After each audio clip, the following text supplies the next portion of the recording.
इस टॉपिक में हम लोग स्टार्ट करते हैं एक्सक्रीटरी ऑर्गन्स के बारे में। जितने भी एनिमल्स हैं, चाहे वो हायर लेवल के हो चाहे वो लोअर लेवल के हो, सब में कहीं ना कहीं एक डिफरेंट टाइप के एक्सक्रीटरी ऑर्गन्स होते हैं जिससे वो अपने वेस्ट मटेरियल को बॉडी से बाहर कर सके। तो चलिए शुरू करते हैं। सबसे पहले हम लोग देखेंगे अमीबा के बारे में। तो अमीबा जो होता है यानी कि प्रोटोजोआ कैटेगरी में आते हैं और उनमें जो एक्सक्रीटरी मटेरियल्स है वो है अमोनिया। अमीबा में क्या होता है, जो एक्सक्रीटरी मटेरियल्स जो होते हैं यानी जो नाइट्रोजनस वेस्ट है एज अ अमोनिया होता है, और ये जो नाइट्रोजनस वेस्ट उनके बॉडी से बाहर होते हैं जिस प्रोसेस से, वो है अपना डिफ्यूजन। यानी कि डिफ्यूजन प्रोसेस से उनके बॉडी में जो है ये सब सारी चीजें बॉडी से बाहर निकलती है। और होगा कौन से ऑर्गन में जो है रोल प्ले करेंगे ये सब सारे वेस्ट को बाहर निकालने के लिए, इनको बाहर निकालने के लिए बॉडी सरफेस। यस, उनका बॉडी का जो सरफेस अगर बात करें तो ये काफी है ये चीजों को बाहर निकालने के लिए। यहां से जो वैक्यूल्स होते हैं, वैक्यूल्स के जरिए चीजें स्टोर होती हैं, अलग अलग वैक्यूल्स की चीजें सेंट्रल वैक्यूल में स्टोर होती है और वहां से चीजें क्या होती है कि बाहर की तरफ निकल जाती हैं। ठीक है, तो अगर हम बात करें एक्स्ट्रा वाटर की रिमूवल की तो वो कॉन्ट्रैक्टाइल वैक्यूल होता है अमीबा में, या अदर जैसे अदर प्रोटोजोन्स में, जैसे कि हम पैरामीसियम की बात कर लें, यूगिनिला की बात कर लें, उनमें होगा कॉन्ट्रैक्टाइल वैक्यूल्स जिसके जरिए क्या होता है कि एक्सेस ऑफ वाटर को रिमूव किया जाता है। यानी प्रोटोजोन्स में NH3 यानी कि अमोनिया है एज ए नाइट्रोजनस वेस्ट, वो रिमूव किए जाते हैं और body surface main role play करेगा। जब बात करते हैं एक्सेस ऑफ वाटर की तो वो होगा कॉन्ट्रैक्टाइल वैक्यूल से वो सब चीजें बाहर निकलेगी। चलिए अब चलते हैं स्पॉन्ज की तरफ। स्पॉन्ज में क्या होता है कि नाइट्रोजनस वेस्ट जो होता है वो अमोनिया ही होता है। स्पॉन्ज में भी जो नाइट्रोजनस वेस्ट है वो अमोनिया ही है। ठीक है, और लेकिन इनमें एक जो डिफरेंट चीजें हैं वो ये है कि उनके हर एक सेल से, उनमें बहुत सेल होते हैं, तो हर एक सेल क्या करता है कि ये रेस्पॉन्सिबल होता है अमोनिया को बॉडी से बाहर निकालने के लिए। ठीक है, उनमें जितने भी सेल होते हैं सब कहीं ना कहीं रेस्पॉन्सिबल होता है अमोनिया को बॉडी से बाहर निकालने के लिए। अब जो है हम बात करते हैं अगर फ्रेश वाटर स्पॉन्ज है तो उनमें क्या होगा। तो फ्रेश वाटर स्पॉन्ज के केस में जब एक्स्ट्रा वाटर को रिमूव किया जाता है, एक्स्ट्रा वाटर को बॉडी से बाहर निकाला जाता है, तो वो क्या होता है उनमें कॉन्ट्रैक्टाइल वैक्यूल, ठीक अमीबा की तरह, जो अमीबा में होता है कॉन्ट्रैक्टाइल वैक्यूल, उनकी तरह ही जो है ये भी बॉडी से बाहर निकालने में, वेस्ट को बाहर निकालने में या एक्सेस वाटर को बाहर निकालने में हेल्प करते हैं। ठीक है, अब आ जाते हैं थर्ड सिलेंट्रेट्स के बारे में। सिलेंट्रेट यानी कि हाइड्रा के बारे में बात कर लें तो उनमें क्या होता है कि बॉडी का जो मतलब ओपनिंग होता है जिसके जरिए चीजें अंदर आती हैं, बस उसी के जरिए जो है, मान लेते हैं कि ये हाइड्रा का स्ट्रक्चर्स है। हाइड्रा में जो होता है कुछ इस टाइप का स्ट्रक्चर होता है। ठीक है, यहां पर क्या होते हैं उसके टेंटिकल्स होते हैं। तो इस होकर के ये जो सरफेस है यहीं से चीजें अंदर की तरफ आती हैं, यहां से होते हुए वाटर वगैरह अंदर आती हैं और यहीं से जो है अमोनिया बाहर की तरफ निकल जाता है। अमोनिया होता है इनमें भी, अमोनिया जो है जो वेस्ट नाइट्रोजनस वेस्ट अमोनिया ही है और बॉडी के ओपनिंग के जरिए, इसके जरिए जो चीजें बाहर की तरफ जो है सो रिमूव हो जाती हैं। अब हम बात करते हैं फोर्थ प्लैटीहेलमिन्थेस के बारे में। प्लैटीहेलमिन्थेस में क्या होता है कि प्लैटीहेलमिन्थेस में जो बॉडी का वेस्ट बाहर निकलता है वो है अमोनिया। अमोनिया है जो बॉडी के जो वेस्ट बाहर निकलता है प्लैटीहेलमिन्थेस में। जैसे हम ले लेते हैं प्लेनेरिया हो गया, फ्लक्स हो गए, टैपवर्म हो गए, ये सब सारी चीजें में काउंट आते हैं और एक्सक्रीटरी जो मटेरियल्स है इसमें वो है अमोनिया। ठीक है, अब जो ऑर्गन्स रिस्पॉन्सिबल है इन सब अमोनिया को बॉडी से बाहर एक्सक्रीट करने के लिए वो है फ्लेम सेल। यस, प्लैटीहेलमिन्थेस में फ्लेम सेल होते हैं, फ्लेम सेल या जिसको हम लोग सोलेनोसाइट भी बोलते हैं। यस, ये सोलेनोसाइट या फ्लेम सेल रेस्पॉन्सिबल है अमोनिया को बॉडी से बाहर निकालने के लिए। किसमें? तो प्लैटीहेलमिन्थेस में ये सब चीजें होती हैं। अब हम बात करते हैं जैसे कि उनमें एक और स्ट्रक्चर होता है जैसे जिसको बोलते हैं प्रोटोनेफ्रिडिया। प्रोटोनेफ्रिडिया होता है जैसे कि एक्सटर्नल ओपनिंग होता है। इनके बॉडी में इंटरनली कोई ओपनिंग्स नहीं होता, यानी कि जो चीजें स्टोर होती हैं, जो आती हैं फ्लेम सेल के जरिए जो है प्रोटोनेफ्रिडिया के जरिए बाहर निकलती हैं, तो क्या होता है कि फ्लेम सेल क्या करता है बॉडी से अमोनिया को लेता है और स्टोर कर देता है एक कैविटी में, जो डक्ट होता है उनका वहां पर स्टोर कर देता है और वहां से प्रोटोनेफ्रिडिया होते हुए जो वेस्टेज होते हैं यानी कि एक्सटर्नल ओपनिंग है प्रोटोनेफ्रिडिया, वहां से चीजें बाहर की तरफ निकल जाती है।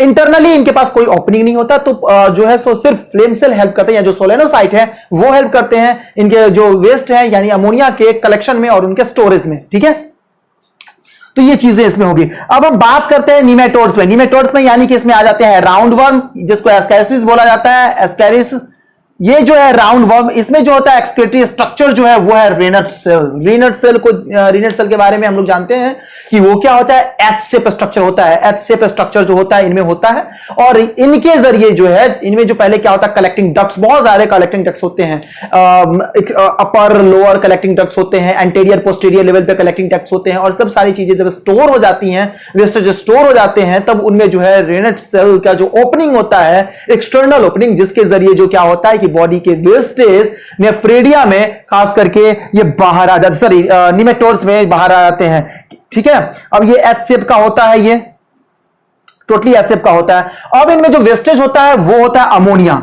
अमोनिया होता है एज अ वेस्टेज, बट कभी कभी क्या होता है, अमोनिया के साथ साथ अमोनियम आयन भी होते हैं इनमें अमोनियम आयन भी होते हैं एज अ वेस्टेज। ठीक है, तो अमोनियम आयन कैसे निकलेगा, तो अमोनियम आयन को निकलने के लिए सिंपल बॉडी सरफेस जो है वो रिस्पॉन्सिबल है। बॉडी सरफेस के जरिए अमोनियम आयन बाहर निकल जाता है डिफ्यूजन प्रोसेस के द्वारा। ठीक है, इस तरीके से जो हम लोगों ने देख लिया है कुछ ऑर्गेनिजम्स के बारे में, जैसे प्रोटोजोआ के बारे में देख लिया, उसमें बॉडी सरफेस रिस्पॉन्सिबल है अमोनिया को बाहर निकालने के लिए। दूसरे कंडीशन में हम लोगों ने देख लिया है स्पॉन्ज के बारे में, इसमें अमोनिया होता है लेकिन वो एक सेल से बाहर निकलता है। लेकिन जब उसमें हम बात करें एक्सेस ऑफ वाटर को रिमूव होने के लिए, तो कॉन्ट्रेक्टाइल वैक्यूल्स इसमें भी हेल्प करता है, और अमीबा में भी हेल्प करता है निकालने के लिए, एक्सेस वाटर को रिमूव करने के लिए। जब हम बात करते हैं सेलेंटेटा यानी हाइड्रा की, तो हाइड्रा में क्या होता है कि एक्सटर्नल ओपनिंग होता है, जिसके जरिए जो है चीजें बॉडी सरफेस पे जो ओपनिंग होता है उसके जरिए ही चीजें आती हैं, यानी वाटर से आता है और अमोनिया को लेकर के बाहर चला जाता है। ठीक है, अमोनिया ही होता है इसमें एज अ वेस्ट काम करता है। अब हम बात करते हैं, बात हम लोगों ने किया प्लैटीहेल्मिन्थेस के बारे में। प्लैटीहेल्मिन्थेस में अमोनिया ही होता है एज अ वेस्ट, और वो भी बॉडी से बाहर निकलता है। किस प्रोसेस के द्वारा निकलता है, तो इसमें एक स्पेशल टाइप का सेल होता है जिसको हम लोग बोलते हैं फ्लेम सेल, यानी कि सोलेनोसाइट। तो सोलेनोसाइट के जरिए बाहर निकलता है, लेकिन इसमें एक्सटर्नल ओपनिंग होता है जिसको हम बोलते हैं प्रोटोनेफ्रेडिया, जिसके जरिए चीजें बाहर निकलती हैं।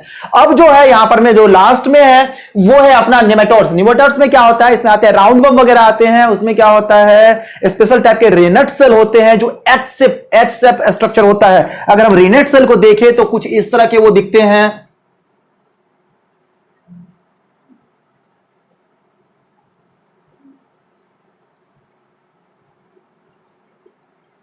कुछ इस तरह के वो दिखेंगे।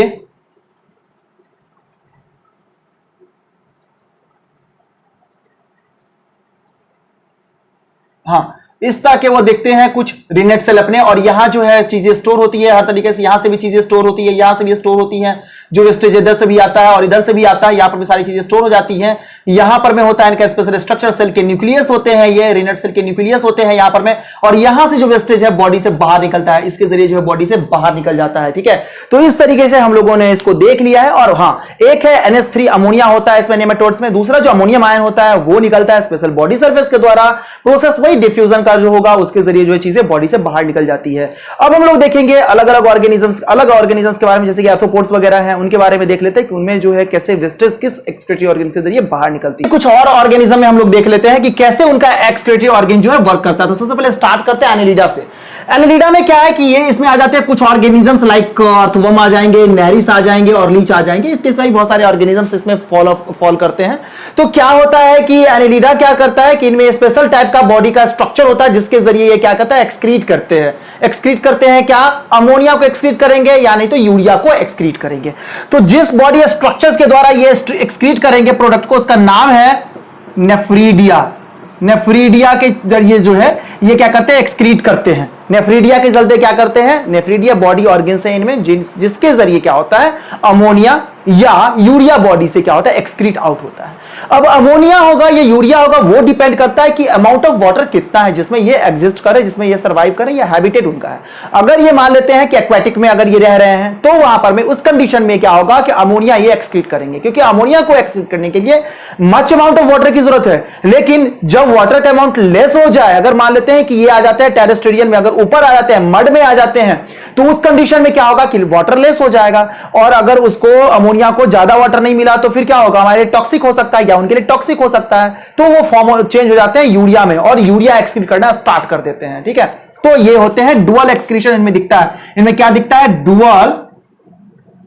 डुअल एक्सक्रीशन इनमें जो है सो दिखता है, ये जो है एनेलिडा वाले अपने। अब हम बात करते हैं जो है कुछ आर्थ्रोपोडा के बारे में हम देख लेते हैं। आर्थ्रोपोडा लाइक सबसे पहले स्टार्ट करेंगे इंसेक्ट के। इंसेक्ट जो होते हैं, बहुत टाइप के इंसेक्ट में क्या होता है कि बॉडी के कुछ स्पेशल स्ट्रक्चर होते हैं जिसका नाम है मालपिगियन ट्यूब्यूल्स। पहला हो जाएगा मालपिगियन ट्यूब्यूल्स, दूसरा है अपना यूरेट सेल्स, और थर्ड है नेफेरोसाइट्स जिसको हम लोग पेरिकार्डियल सेल भी बोलते हैं, पेरिकार्डियल सेल भी बोला जाता है। ये तीन अलग अलग स्ट्रक्चर है जो अपने इंसेक्ट है मालपिगियन ट्यूब्यूल्स, यूरेट सेल्स और नेफेरोसाइट्स, तीन अलग अलग स्ट्रक्चर्स है जिसके जरिए इनमें क्या होता है कि जो नाइट्रोजनस वेस्ट है बॉडी से बाहर निकलता है। तो नाइट्रोजनस वेस्ट किस फॉर्म में रहेगा, तो इसमें होता है यूरिक एसिड के फॉर्म में। तो ये जो मालपिगियन ट्यूब्यूल्स है ये मेनली क्या करता है कि बॉडी से बाहर निकालने में नाइट्रोजनस वेस्ट को हेल्प करता है। बाकी के जो यूरेट सेल है और नेफ्रोसाइट्स है ये अलग अलग कंडीशन में वर्क करते हैं, ये क्या करता है, स्टोर करते हैं यूरिक एसिड्स को। ठीक है, अब हम चलते हैं आर्थ्रोपोडा के सेकेंड कैटेगरी में जिसका नाम है क्रस्टेशियंस पर में हम लोग चलते हैं। देखते हैं क्रस्टेशिया में क्या होता है, जैसे में आते हैं प्रॉन्स वगैरह आ जाते हैं। तो इनमें बॉडी के कुछ स्पेशल स्ट्रक्चर है जिसको हम लोग बोलते हैं ग्रीन ग्लैंड या एंटीनरी ग्लैंड। इनमें होता है ग्रीन ग्लैंड या एंटीनरी ग्लैंड होता है जिसके जरिए क्या होता है कि ये क्या करते हैं, एक्सक्रीट करते हैं नाइट्रोजनस वेस्ट को। अब ये क्या करता है, जो ग्रीन ग्लैंड होता है उनमें दो तरीके से काम करता है, एक होता है एक्सक्रीशन में हेल्प करेगा, दूसरा ऑस्मो रेगुलेशन में। एक्सक्रीशन मींस क्या, बॉडी से एक्सक्रीट कर दिया जितने वेस्टेज है। ऑस्मो रेगुलेशन मींस क्या कि ये मेंटेन करेगा आयनिक और वाटर बैलेंस को जो है सो मेंटेन करके रखना इनका काम है। तो ये दो चीजों को मदद करेगा। जो क्रिस्टियंस हैं या इनमें आते हैं प्रॉन्स, इनमें ये चीजें होती हैं। अब चलते हैं हम लोग आर्किनीडिया के बारे में। एरेक्निडिया में क्या होता है, एरेक्निडिया में क्या होता है कि ये इनमें भी स्पेशल टाइप के स्ट्रक्चर्स होते हैं, बट इनमें जो नाइट्रोजनस वेस्ट होगा वो होगा गुआनिन के फॉर्म में। यस, यहां पे कोई अमोनिया वाला नहीं होगा, कोई यूरिया यूरिक एसिड नहीं। यस, इसमें क्या होगा, गुआनिन, यानी कि जो अपने नाइट्रोजनस वेस्ट हैं जो कि प्यूरिन के अंदर में आते हैं वो इसमें जो है एक्सक्रीट करेंगे। तो इसमें क्या आ जाते हैं, गुआनिन। गुआनिन इनमें जो है बॉडी से बाहर जो है एज ए एक्सक्रीटरी प्रोडक्ट इसमें गुआनिन होगा। और जो इसमें स्पेशल बॉडी के स्ट्रक्चर्स होते हैं वो है इनमें कॉक्सल ग्लैंड और जो कि होमोलोगस होता है एंटीनरी ग्लैंड के। जो क्वेश्चंस में हम लोगों ने एंटीनरी ग्लैंड देखा था, इनके होमोलोगस में है ये अपना कॉक्सल ग्लैंड जो होता है एकदम होमोलोगस होता है इनका स्ट्रक्चर। तो इनके जरिए जो अपने स्कॉर्पियंस हैं जो कि एरेक्निडिया में आ जाते हैं, स्कॉर्पियंस हो गए, स्पाइडर्स हो गए, ये उनके जरिए क्या करेगा, वेस्ट को बॉडी से बाहर निकालेगा।